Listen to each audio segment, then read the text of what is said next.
চুরির অপবাদ তো অনেকেই শুনেছেন, কিন্তু চোরকে এমন অভিনব ও লজ্জাজনক শাস্তি দেওয়ার ঘটনা বোধহয় এবারই প্রথম।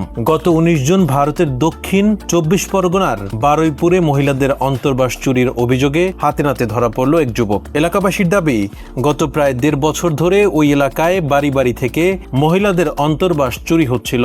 অবশেষে সম্প্রতি এক মহিলার বাড়ি থেকে অন্তর্বাস চুরি করার সময় বাড়ির লোকজন তাকে হাতে নাতে ধরে ফেলে।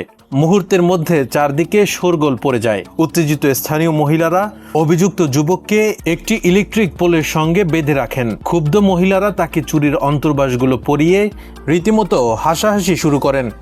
এক মহিলাকে আবার মজার ছলে তার মুখে কালি মাখিয়ে বলতে শোনা যায়, দেখুন সবাই আমাদের পাড়ার স্ট্যান্ডার্ড চোর। ভিডিওটি সোশ্যাল মিডিয়ায় ভাইরাল হতেই নিন্দার ঝড় উঠেছে।